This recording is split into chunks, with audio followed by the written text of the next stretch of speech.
Terima kasih kalau hari ini saya diberikan kesempatan, ruang, dan waktu untuk memaparkan bagian dari perjalanan pengalaman kehidupan saya. Namun jauh sebelumnya, terlebih dahulu saya panjatkan rasa hormat dan puji syukur kepada Tuhan yang Maha Pengasih dan Maha Penyayang. Karena hanya berkat rahmat, nikmat, dan hidayahnya saja, semuanya ini bisa saya sampaikan di hadapan saudara sekalian. Pada tahun 1989, saya masuk ke sebuah pondok pesantren mendalami ilmu syariat Islam. Kemudian pada tahun 1992, saya pindah di pondok Thariqah untuk memperdalam ilmu kerohanian. Terus tahun 1996, saya memperdalam ilmu kegaiban di salah satu pulau yang dikenal cukup rawan dan menyeramkan. Akhirnya pada tahun 1997, saya mendapat tugas mengemban misi untuk menciarkan agama Islam.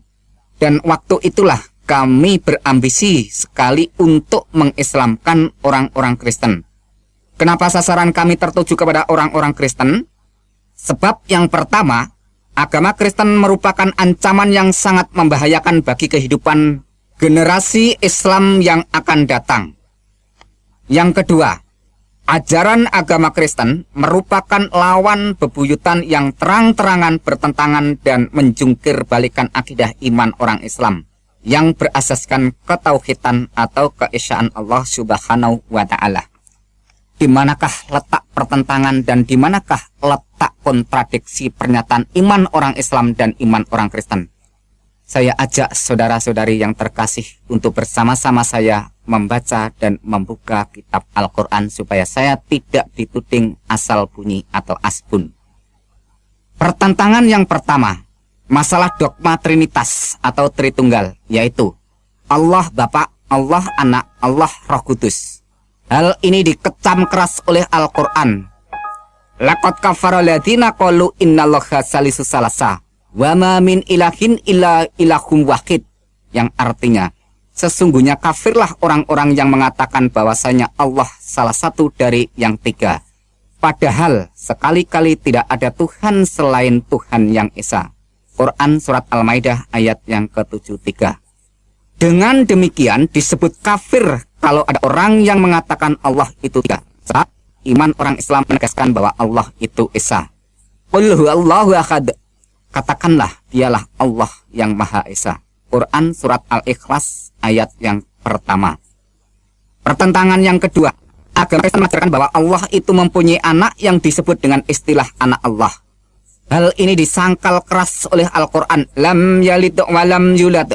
Dia Allah tidak beranak dan tidak pula diperanakan. Quran Surat Al-Ikhlas ayat yang ketiga disambung dengan ayat berikut ini. Rabbina mata khoda sahibata wala walada. Tuhan tidak beristri dan Tuhan tidak beranak. Quran Surat Al-Jin ayat yang ketiga. Pertentangan yang ketiga, Kristen menekankan bahwa Isa Al-Masih itu Allah atau Tuhan. Inilah yang sangat ditolak oleh seluruh lapisan umat Islam dari golongan orang yang paling awam sampai ke tingkat golongan orang cendekiawan. Sebab hal itu sangat dikecam oleh Al-Quran dengan keras dan tegas. Laqad kafara alladziina qalu innallaha wal masihu ibnu Maryam. Sesungguhnya telah kafirlah orang-orang yang mengatakan sesungguhnya Allah ialah Al-Masih putra Maryam. Quran Surat Al-Maidah ayat yang ke-72. Pertentangan yang keempat, orang Kristen mengimani dan mempercayai bahwa Yesus atau Isa itu mati dibunuh. Hal ini juga disanggah dengan tegas oleh Al-Quran. Wa qaulihim inna qatalada masiha Isa bana Maryama Rasulullahi wa ma qataluhu wa ma salabuhu walakin subihal lahum wa innal ladzina ikhtalafu fihi lafi sakim minhu malahum bihi min ilmin illa tiba adhani wa ma qataluhu yaqina, yang artinya demikian. Dan karena ucapan mereka, sesungguhnya kami telah membunuh Al-Masih Isa putra Maryam, Rasul Allah. Padahal mereka tidak membunuhnya dan tidak menyalibnya, tetapi orang yang diserupakan dengan Isa bagi mereka. Sesungguhnya orang-orang yang berselisih paham pembunuhan Isa benar-benar dalam keraguan-raguan tentang yang dibunuh itu. Mereka tidak mempunyai keyakinan tentang siapa yang dibunuh itu, kecuali mengikuti persangkaan belaka. Mereka tidak pula yakin bahwa yang mereka bunuh itu adalah Isa. Quran Surat An-Nisa ayat yang ke-157. Pertentangan yang berikutnya yaitu yang kelima. Kitab orang Kristen yang dipegang sekarang sudah tidak suci atau asli lagi, karena sudah disembunyikan dan dirubah dengan pernyataan ayat Al-Quran. Ya ahlal kitabi qad ja'akum rasuluna yubayyinu lakum katsiran mimma kuntum tukhfuna minal kitabi wa ya'fu an katsirin. Qad ja'akum minallahi nurun wa kitabum mubin.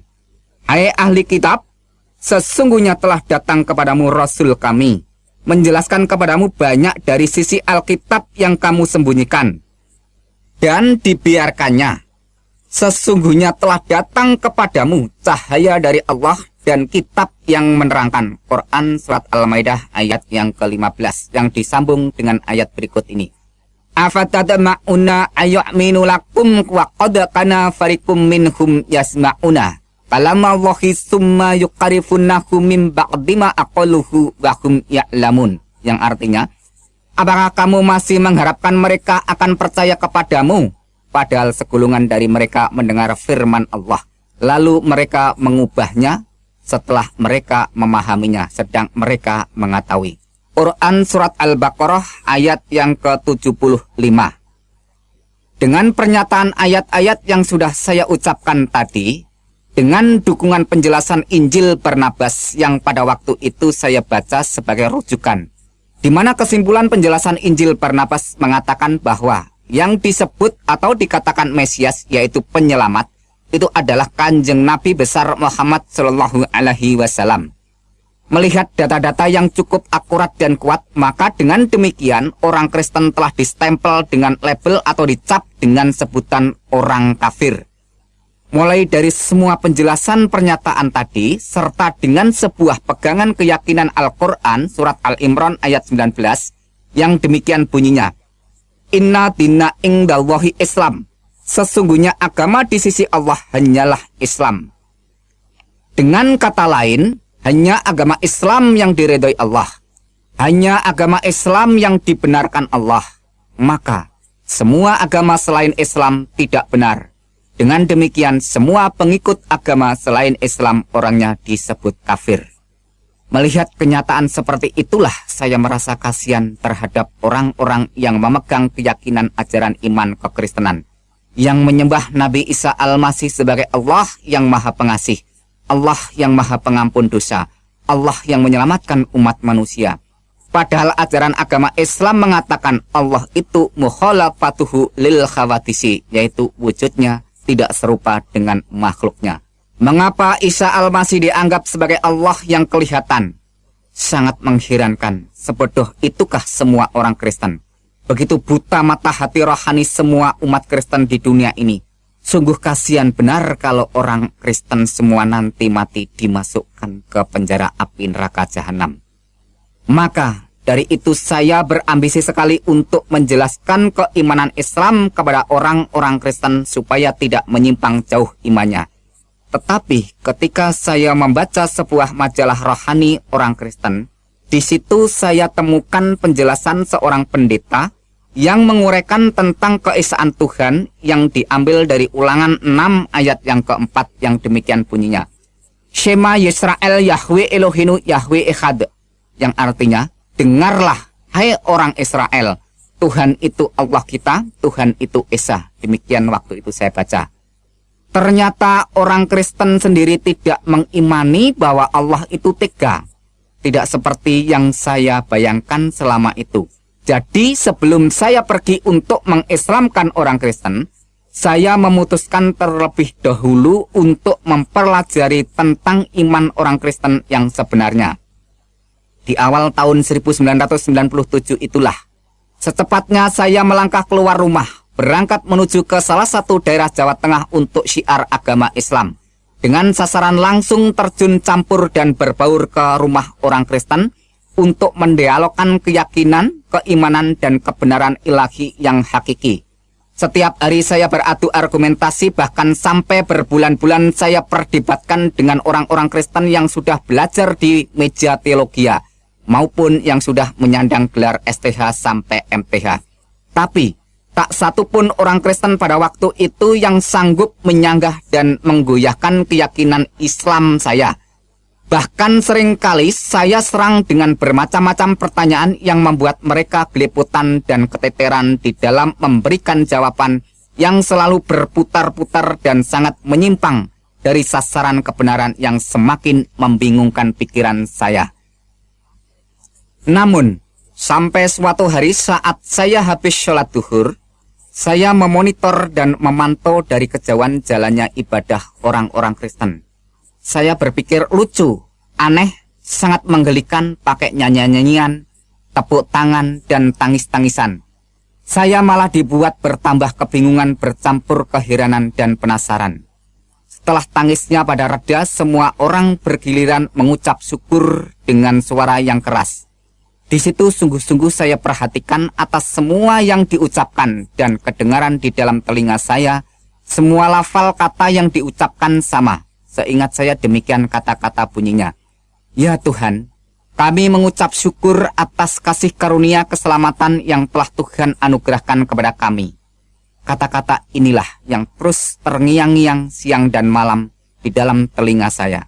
Akhirnya menjadi bahan perenungan untuk pertimbangan dan perhatian. Di dalam perenungan, saya menemukan sebuah kesimpulan bahwa semua orang Kristen sudah menerima anugerah keselamatan. Sedangkan saya masih terus berdoa siang dan malam minta-minta untuk diberi keselamatan.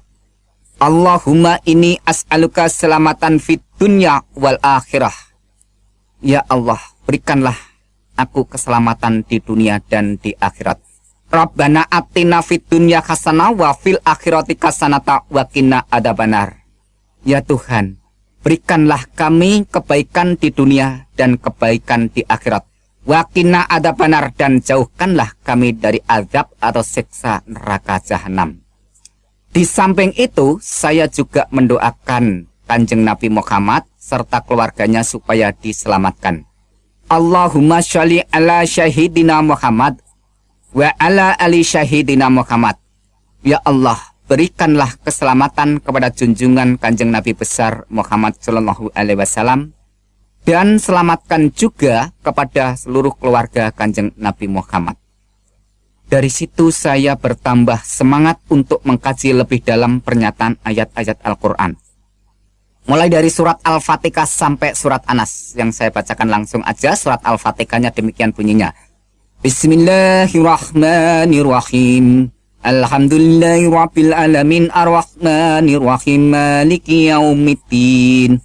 Iyyaka na'budu wa iyyaka nasta'in ihdinas siratal mustaqim. Siratal ladzina an'amta 'alaihim ghairil maghdubi 'alaihim waladdallin. Itu bunyi Al-Fatihah. Demikian bunyi surat Anas. Bismillahirrahmanirrahim.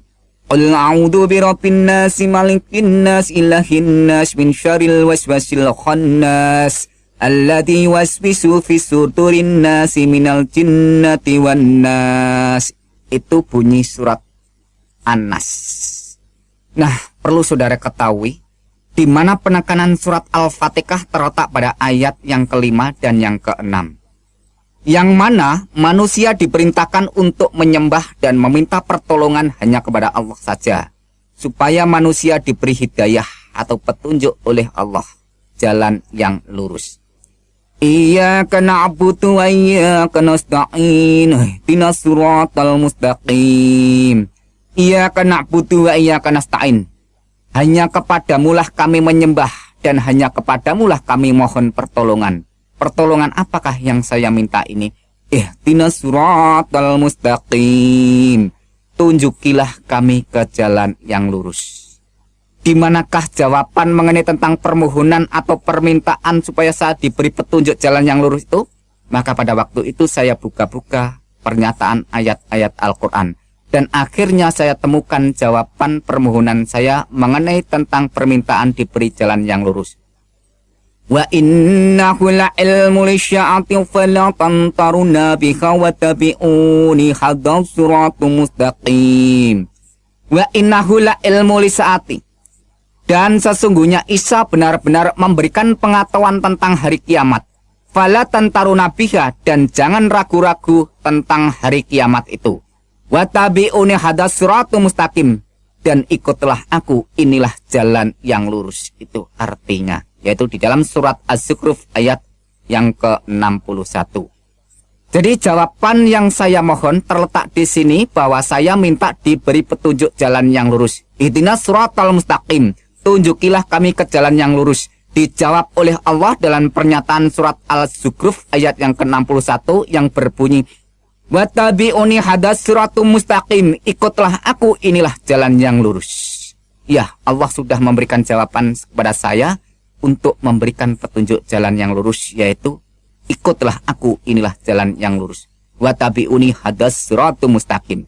Tapi yang menjadikan suatu perenungan dan menjadikan suatu penekanan untuk saya pertimbangkan dalam pernyataan ayat ini, yaitu kata-kata wa innahu la ilmu lisya'ati. Dan sesungguhnya Isa itu benar-benar memberikan pengetahuan tentang hari kiamat.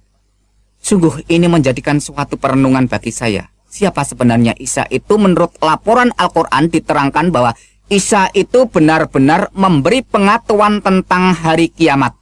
Padahal kalau menurut pernyataan surat Al-Luqman ayat yang ke-34 demikian bunyinya.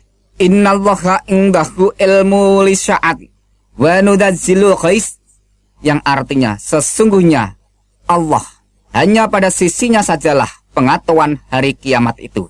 Dengan kata lain bahwa pengetahuan tentang hari kiamat itu hanya Allah yang mengetahui. Dengan lain kata, hanya Allah yang tahu tentang hari kiamat. Tetapi mengapa Isa juga mengetahui tentang hari kiamat?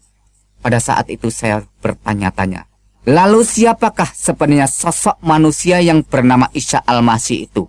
Akhirnya terus saya buka-buka ayat Al-Quran, sebenarnya siapa Isa Al-Masih itu? Dan akhirnya saya temukan jawabannya dalam surat Al-Imran ayat yang ke-45 yang demikian bunyinya. Isqalatil malaikatu ya Maryamu innallaha yubasyiruki bi kalimatin min husmuhul masiku Isa banu Maryama wajihan fit dunya wal akhirah wa minal muqarrabin. Isqalatil malaikatu, ketika malaikat berkata kepada siapa? Ya Maryam, hai Maryam. Apa perkataannya malaikat ini kepada Maryam? Innallaha yubasyiruki, sesungguhnya Allah memberikan kegembiraan dalam apa yang diberikan kepada Allah ini. Bi kalimatin minhus, dengan kalimat yang darinya. Minhus muhul masihu Isa banu Maryama, namanya Al-Masih Isa putra Maryam. Wajihang fit dunya wal akhirah, yang terkemuka di dunia dan di akhirat. Wa minal muqarrabin, dan yang terdekat dengan Tuhan. Wah, ini merupakan suatu perenungan tersendiri pada waktu itu. Dimana kalau saudara ketahui dan saya jelaskan bahwa yang menurut laporan malaikat ini memberikan pernyataan bahwa Maria diberi kabar kegembiraan oleh Allah. Dan apa bentuk kegembiraan itu? Yaitu bi kalimatin, yaitu dengan kalam, dengan firman atau dengan sabdanya Allah itu. Dengan kata lain bahwa Maria ini mendapat kabar gembira berupa kalamnya Allah. Maka saya renungkan pada waktu itu, kalau begitu yang dikandung Maria itu adalah kalamnya Allah, firmannya Allah. Maka dengan kata lain bahwa kalam yang ada di dalam gua Garbo maupun di dalam kandungan Maria yang menjadi manusia, lahir itulah yang disebut sebagai Mesias atau penyelamat. Dengan kata lain saya jelaskan sekalian bahwa kalam yang menjelma menjadi manusia atau kalam yang menjadi manusia itu melakukan karya penyelamatan, maka dia disebut Al-Masih. Karena dia sebagai penyelamat, maka dia disebut dengan kata lain terkemuka di dunia dan di akhirat. Itulah yang saya renungkan pada waktu itu. Akhirnya saya terus bertanya-tanya, sebenarnya siapakah Isa ini? Kalau menurut keterangan dan menurut pengakuan setiap orang percaya maupun orang yang beragama apa saja, bahwa hanya Allah lah yang mempunyai kedudukan kehormatan tertinggi di dunia dan di akhirat. Orang yang mempunyai kekuasaan terkemuka di dunia dan di akhirat itu hanya Allah. Tetapi kenapa Isa ini dinyatakan dan dilaporkan serta disaksikan bahwa Isa itu punya kedudukan terkemuka di dunia dan di akhirat? Padahal menurut pernyataan ayat Al-Quran yang jumlahnya ribuan itu, tidak ada seorang nabi pun atau rasul pun bahkan sampai malaikat pun dinyatakan oleh Al-Quran terkemuka di dunia dan di akhirat, kecuali hanya Isa Al-Masih putra Maryam. Siapakah sebenarnya Isa ini? Akhirnya saya buka-buka terus dan akhirnya saya temukan jawabannya di dalam surat An-Nisa ayat 171 yang saya ambil poinnya saja. Innamal masihu Isa bin Maryam Rasulullah wa kalimatu alqaha ila Maryam wa ruhu minhu, yang artinya sesungguhnya Al-Masih Isa putra Maryam itu adalah utusan Allah dan kalimatnya yang disampaikan kepada Maryam dan roh darinya. Di sini ada kata-kata sesungguhnya Al-Masih Isa putra Maryam itu adalah utusan Allah. Pengertian utusan Allah setelah saya renungkan dengan penerangan firman Tuhan, maka kata utusan ini adalah kalam yang menjadi manusia atau firman yang menjadi manusia, melakukan karya penyelamatan, menyelamatkan umat manusia, maka itu disebut istilah utusan. Maka dengan kata lain bahwa firman yang menjadi manusia melakukan karya penyelamatan atau penebusan atau pembebasan supaya manusia itu tidak masuk neraka, maka dia disebut utusan Allah. Dengan kata lain bahwa pribadi sosok oknum Isa Al-Masih itulah yang dijadikan alat oleh Allah untuk melakukan karya penyelamatan. Maka dengan demikian Isa disebut utusan Allah. Dan di situ diterangkan juga bahwa dia adalah kalamnya atau kalimat Allah dan roh dari Allah itu sendiri. Maka kalau kita renungkan dengan dalam-dalam bahwa Isa Al-Masih yang ada di dalam kandungan Maryam itu adalah rohnya Allah atau kalamnya Allah. Jadi bukan hasil hubungan dari siapapun, melainkan langsung dinyatakan oleh Al-Quran bahwa Isa itu adalah kalamnya Allah dan rohnya Allah. Kalau kita lihat lebih dalam bahwa semua manusia mulai dari Adam dan sampai sekarang dan seterusnya, bahwa semuanya itu dijadikan dari tanah atau bahasa Arabnya syal-syal. Maka lain dengan pernyataan Al-Quran mengenai tentang Isa Al-Masih ini, yaitu terjadi atau muncul dengan pernyataan kalam maupun rohnya Allah. Maka dengan demikian terus saya renungkan lebih dalam. Dari situ bisa saya simpulkan bahwa ayat di atas tadi yang saya bacakan menyatakan bahwa Isa Al-Masih itu utusan Allah. Isa Al-Masih itu firman Allah. Isa Al-Masih itu roh Allah. Ayat itu juga didukung hadis Sahih Bukhari nomor 1496 dan hadis Anas bin Malik halaman 72 yang demikian bunyinya. Isa fa'inahu Rasulullah wa kalimatuh. Isa itu sesungguhnya roh Allah dan kalam Allah. Wah, Isa itu adalah roh Allah dan kalam Allah. Ini merupakan suatu kesaksian seseorang yang tidak bisa diragukan, karena yang bersaksi, yang menyatakan dan menerangkan ini adalah Kanjeng Nabi Muhammad SAW itu sendiri. Oleh sebab itu terus saya renung-renungkan. Dan di samping itu, saya juga membaca pernyataan hadis Sahih Muslim dan hadis Sahih Bukhari yang mengatakan demikian. Waladi nafsi biadihi la yusikana ayang jilafiku mubanu maryama hakam mamuksiton. Demi Allah yang jiwaku di tangannya, kata Muhammad, sesungguhnya telah dekat masanya Isa anak Maryam akan turun di tengah-tengah kamu. Dia akan menjadi hakam mamuksiton, akan menjadi hakim yang tegak atau hakim yang adil atau hakim yang lurus. Yaitu bisa saudara baca di hadis Sahih Muslim nomor 127 atau hadis Sahih Bukhari nomor 1090. Kembali timbul sebuah pertanyaan lagi di dalam hati saya pada waktu itu. Siapakah sebenarnya Isa Al-Masih itu? Karena kalau menurut pernyataan di dalam Al-Quran bahwa Allah itulah hakim yang seadil-adilnya.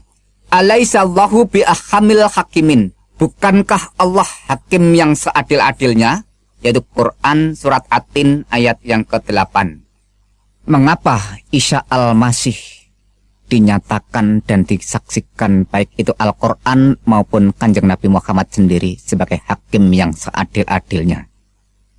Dengan demikian, kalau kita renungkan, tidak ada seorang nabi, rasul, bahkan malaikat pun yang dinyatakan oleh Al-Quran maupun disaksikan oleh Kanjeng Nabi sebagai hakim yang adil kecuali Isa Al-Masih putra Maryam. Ya, kalau kita renungkan dan kita hayati dari awal sampai akhir bahwa Isa Al-Masih itu adalah Roh Allah, Kalam Allah. Isa Al-Masih itu adalah terkemuka di dunia dan di akhirat. Isa Al-Masih itu adalah hakim yang adil. Dan Isa Al-Masih itu mengetahui tentang hari kiamat. Memang semua itu sudah jelas, tetapi saya tetap belum mau mempercayai dan mengimani Yesus itu adalah Tuhan dan Juru Selamat saya. Mengapa? Karena masalah keyakinan, kepercayaan, dan keimanan tidak segampang orang membalikkan telapak tangan langsung terima dan diaminkan. Atau tidak semudah orang yang beli jajan di pinggir jalan langsung ditelan jadi kenyang. Tetapi ini masalah hati nurani yang suci. Maka membutuhkan pencerahan, penerangan Sang Ilahi yang Maha Suci, supaya hati nurani ini dapat mengambil suatu keputusan untuk menyatakan keberanian tentang kebenaran yang datang dari Tuhan, pencipta dan penguasa semesta alam. Maka untuk mendukung dan memperkuat semuanya itu, saya langsung terus untuk mengumpulkan data-data yang bersumber dari Al-Quran maupun hadis, yang berkaitan dengan kesaksian dan pengakuan mengenai pernyataan tentang Isa Al-Masih itu. Inilah data-data yang sudah saya kumpulkan dari pernyataan Al-Quran. Quran surat 19 ayat 19. Di sana dikatakan, Isa Al-Masih seorang anak laki-laki yang suci.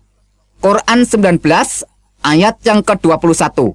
Di sana dikatakan, Isa Al-Masih sebagai tanda bagi manusia dan rahmat dari Tuhan. Quran surat 3 ayat yang ke-46 dan Quran surat 5 ayat yang ke-19, ayat yang ke-20 dan ayat yang ke-110. Di sana dikatakan, Isa Al-Masih semasa dalam buayan dan ayunan sudah bisa berbicara dengan manusia. Quran surat 19 ayat yang ke-31, di sana dilaporkan Isa Al-Masih seorang yang diberkati Allah di mana saja berada. Quran surat 3 ayat yang ke-49 dan Quran surat 5 ayat yang ke-110, di sana diterangkan bahwa Isa membuat burung, menyembuhkan orang buta sejak lahir, menyembuhkan penyakit sopak atau lepra atau kusta, dan menghidupkan orang mati. Wah, ini luar biasa, perlu saudara renungkan. Dan data berikutnya, Quran surat 3 ayat yang ke-45, Isa adalah kalam Allah, terkemuka di dunia dan di akhirat. Quran surat 4 ayat 171, Isa Al-Masih utusan Allah, kalam Allah dan roh Allah. Quran surat 21 ayat yang ke-91 dikatakan, Isa dan ibunya dijadikan tanda yang besar bagi semesta alam. Dan data-data hadis yang saya kumpulkan, yaitu hadis Sahih Bukhari nomor 1496. Di sana diterangkan, Isa itu utusan Allah, kalam Allah, roh Allah. Hadis Sahih Bukhari nomor 1090. Di sana dikatakan, Isa akan turun menjadi hakim yang adil. Hadis Anas bin Malik halaman 72. Di sana dikatakan, Isa roh Allah dan kalam Allah. Hadis Sahih Muslim jilid 1 halaman yang ke-74. Di sana dikatakan, Isa adalah Imam Mahdi dan hakim yang adil. Hadis Ibnu Majah di sana melaporkan tidak ada Imam Mahdi selain Isa putra Maryam. Dengan bahasa Arab, La Mahdiya illa Isa banu Maryama. Itu bahasa Arabnya. Dengan dukungan dan pernyataan beberapa ayat-ayat Al-Quran dan hadis, perasaan saya seperti disinari dengan pancaran terang kebenaran untuk terus melangkah menuju jalan keselamatan. Tetapi ada satu hal yang membuat saya berat melangkah untuk berjalan terus menuju ke puncak keputusan. Apa itu? Yaitu masalah amal yang selama ini sudah saya kumpulkan sejak dari awal dengan jerih payah ibadah yang melelahkan dan memakan kurun waktu yang cukup panjang. Sebab menurut ajaran agama Islam, apabila orang itu sudah murtad atau keluar dari agama Islam, segala amal ibadahnya akan musnah, terhapus. Padahal bekal untuk menuju kehidupan kekal harus disertai dengan banyak amal. Dari sini saya kembali dihantui perasaan takut, khawatir, keraguan, kebimbangan, dan kebingungan. Saya lantas terus kembali buka-buka kitab hadis maupun kitab Al-Quran. Pada saat saya membuka hadis Sahih Muslim, ada suatu pernyataan hadis yang menjelaskan tentang masalah amal, yang demikian bunyinya. Ang Jabir qala sami'tum Nabiya sallallahu alaihi wasallam yaqulu la yudakhilu ahadam minkum amaluhul jannah wala yujiruhu minan nar wala ana illa birahmatin minallah, yang artinya dari Jabir radhiyallahu anhu, katanya dia mendengar Nabi sallallahu alaihi wasallam bersabda, bukan amal seseorang yang memasukkannya ke surga atau melepaskannya dari neraka, termasuk juga aku, kata Kanjeng Nabi. Lantas bagaimana? Illa birahmatin minallah, kecuali dengan rahmat Allah. Hadis Sahih Muslim nomor 2412 sampai 2414. Dengan kata lain, saya simpulkan bahwa hadis tadi menerangkan bahwa seseorang itu masuk neraka atau masuk surga bukan ditentukan oleh amal, melainkan illa birahmati minallah, kecuali dengan rahmat Allah. Dan Al-Quran pun juga menyatakan dengan jelas, yaitu Quran surat 44 ayat yang ke-40 sampai ke-42, yang demikian bunyinya. Inna yaumal fasli mikatuhum ajma'in. Sesungguhnya hari keputusan atau hari kiamat itu adalah waktu yang dijanjikan bagi mereka semuanya. Dilanjutkan ayat berikutnya. Yaumal la yuqni maulan amaulan syai'in walahum yungsarun. Yang artinya, yaitu hari yang seorang karib tidak dapat memberi manfaat kepada karibnya sedikit pun, dan mereka tidak akan mendapat pertolongan. Dan dilanjutkan ayat berikutnya, illa ma rahimallahu innahu huwal azizur rahim, yang artinya kecuali orang-orang yang diberikan rahmat oleh Allah, sesungguhnya dialah yang maha perkasa lagi maha penyayang. Nah, kesimpulan dari Quran surat Ad-Dukhan ayat yang ke-40 sampai 42 menyatakan pada hari keputusan atau hari penghakiman atau hari pengadilan, tak seorang pun kerabat dekat yang bisa memberi manfaat atau memberikan pertolongan kecuali orang yang diberi rahmat oleh Allah. Ternyata setelah saya renungkan, menurut pernyataan Quran surat 19 ayat 21, bahwa Isa itulah yang dijadikan tanda bagi manusia dan sebagai rahmat dari Allah. Qala kadzalika qala rabbuka huwa alayya hayyinun walinaja'allahu ayatalin nas wa rahmatan minanna wa kana amran maqdiyah, yang artinya Jibril berkata, demikianlah Tuhanmu berfirman, hal itu adalah mudah bagiku, dan agar dapat kami menjadikan suatu tanda bagi manusia dan sebagai rahmat dari kami, dan hal itu adalah suatu perkara yang sudah diputuskannya. Waduh, luar biasa. Akhirnya sudah tidak saya ragukan lagi, sudah saya tidak bimbangkan lagi mengenai tentang pernyataan ayat-ayat Al-Quran maupun hadis yang menerangkan atau menyaksikan atau melaporkan siapakah sebenarnya Isa Al-Masih itu. Maka di tahun 1997 itu pun secepatnya saya mengambil keputusan dengan tegas menyatakan iman bahwa Yesus Kristus itu adalah benar-benar Tuhan dan Juru Selamat saya secara pribadi, serta Tuhan dan Juru Selamat seluruh umat manusia. Dengan demikian, segeralah saya minta dibaptis sebagai tanda pertobatan dan pengakuan iman saya menjadi pengikut Yesus Kristus. Sekarang resmilah saya menjadi pengikut Yesus Kristus. Perasaan senang dan tenang selalu mengalir di dalam iman dan rohani saya. Sebab Al-Quran pun juga mengakui, Itzqalallahu ya Isa ini mutawafika warafi'uka ilayya wa mutahhiruka minal ladina kafaru wa ja'ilul ladina tabaqafaqal ladina kafaru illa yaumil qiyamah, yang artinya ketika Allah berfirman, hai Isa, Sesungguhnya aku akan menyampaikan kamu kepada akhir ajalmu dan mengangkat kamu kepadaku serta membersihkan kamu dari orang-orang kafir dan menjadikan orang-orang yang mengikuti kamu di atas orang-orang kafir hingga hari kiamat. Ini saya renungkan bahwa pengikutnya Isa itu menurut laporan dan keterangan Al-Quran surat Al-Imran ayat yang ke-55 memberikan pernyataan bahwa pengikut Isa Al-Masih itu diberi kedudukan dan status kehormatan di atas orang-orang kafir. Atau dengan kata lain, di atas orang-orang yang tidak percaya. Dengan demikian, pengikut Nabi Isa, pengikut Isa Al-Masih, itu menurut laporan Al-Quran tadi, bahwa pengikutnya dimuliakan, ditinggikan kedudukannya di atas orang-orang kafir. Jelas dan singkatnya bahwa pengikut Isa Al-Masih itu dimuliakan di atas orang-orang yang tidak percaya.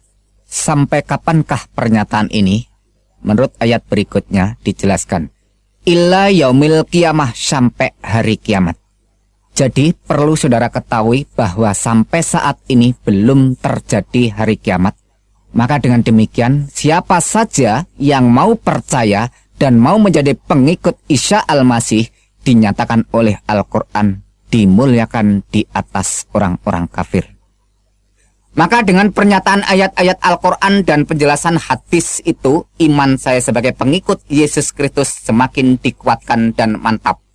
Sebab masalah keselamatan, kalau sampai ditunda-tunda hingga ajal tiba, akibatnya akan fatal dan gagal total, sampai kekal.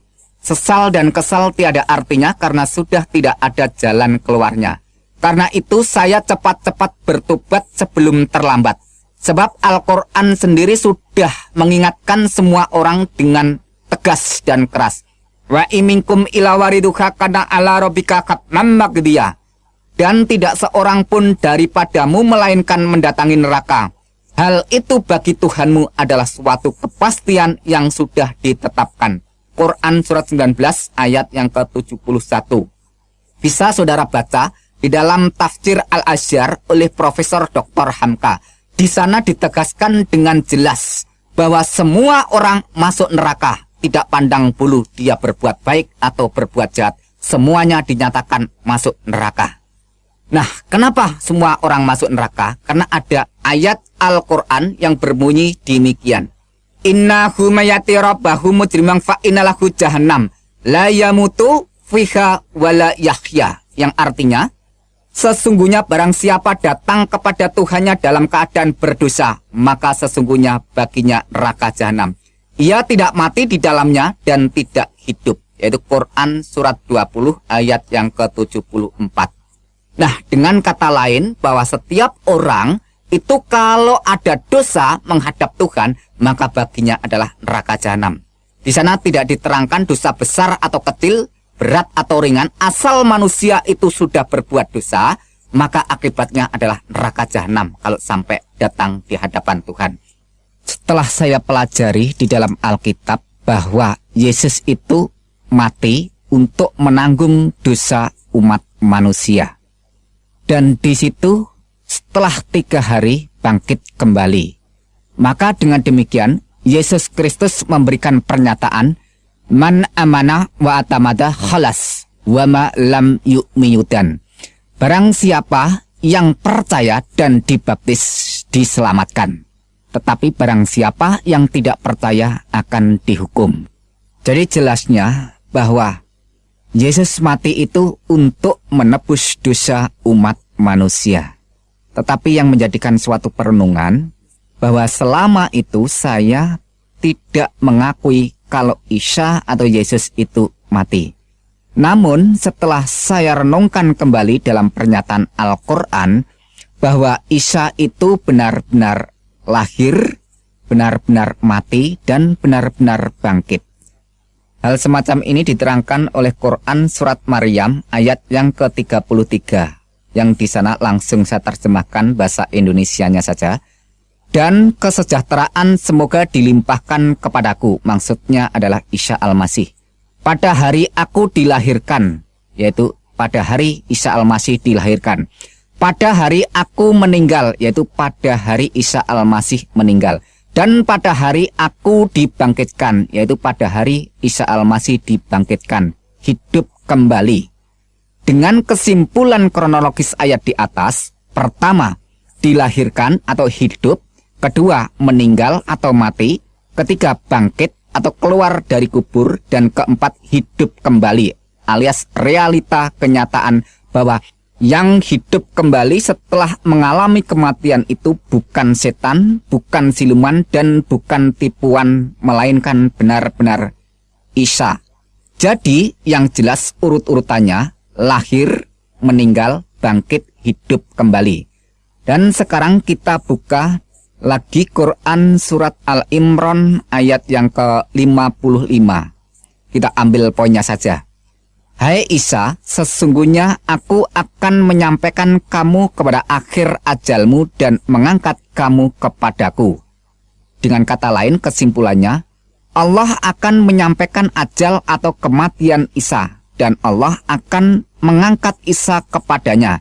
Jadi di sini juga jelas urut-urutannya, mati, diangkat. Dengan kata lain, mati dulu baru diangkat. Jadi dengan jelas Al-Quran menyatakan bahwa Isa itu benar-benar mati dan benar-benar diangkat. Sesuai dengan pernyataan Alkitab itu sendiri bahwa Tuhan Yesus Kristus sadar benar-benar apa yang akan terjadi dan apa yang akan dialami pada dirinya. Ia telah mengatakan kepada para muridnya terlebih dahulu sebelum sesuatu terjadi. Maksudnya sebelum sesuatu itu dialami kematiannya. Menurut pernyataan Yesus Kristus, pada waktu itu mengajak para muridnya demikian katanya. Sekarang kita pergi ke Yerusalem dan anak manusia akan diserahkan kepada imam-imam kepala dan ahli-ahli Taurat. Dan mereka akan menjatuhi dia hukuman mati. Dan mereka akan menyerahkan dia kepada bangsa-bangsa yang tidak mengenal Tuhan. Supaya ia diolok-olokkan, disesah, dan disalibkan. Dan pada hari yang ketiga, ia akan dibangkitkan. Matius 20, ayat yang ke-18 sampai 19. Singkatnya, Yesus tahu dan sadar benar hadir dan perannya di dunia ini menjadi korban atau penebus dosa umat manusia. Dirinya itulah korban yang sesungguhnya, bukannya korban binatang seperti kambing atau domba, lembu atau sapi. Itu sudah tidak ada gunanya, tidak ada artinya sama sekali. Makanya orang Kristen sekarang tidak perlu ikut-ikutan tata cara upacara penyembelian korban binatang semacam itu. Kalau ada orang Kristen sekarang masih ikut-ikutan hal semacam itu, berarti tidak menghargai dan menghormati bahkan menghina korban yang sejati Tuhan Yesus Kristus itu sendiri. Ingat pernyataan Tuhan Yesus Kristus dalam perjamuan malam. Ambillah, makanlah, inilah tubuhku. Minumlah kamu semua dari cawan ini, sebab inilah darahku.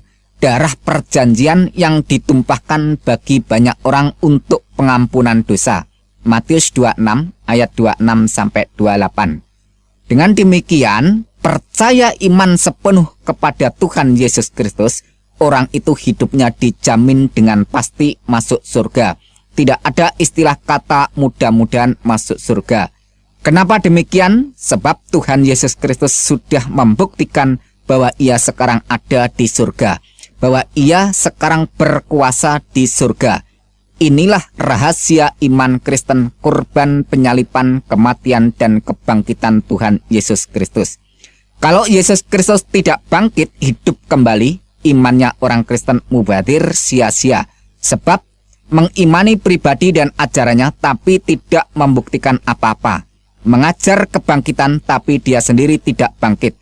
Mengajar atau menawarkan orang masuk surga, dia sendiri tidak membuktikan naik ke surga. Kalau begitu, tidak ada bedanya dengan pemimpin-pemimpin agama lain. Tapi, syukurlah semuanya itu telah dibuktikan dengan nyata oleh Yesus Kristus Tuhan dan Juru Selamat kita. Sebab, yang sangat penting telah kusampaikan kepadamu, yaitu apa yang telah kuterima sendiri bahwa Kristus telah mati karena dosa-dosa kita, sesuai dengan kitab suci. Sekarang bagaimana? Apakah saudara masih tidak percaya bahwa Yesus Kristus itu Tuhan?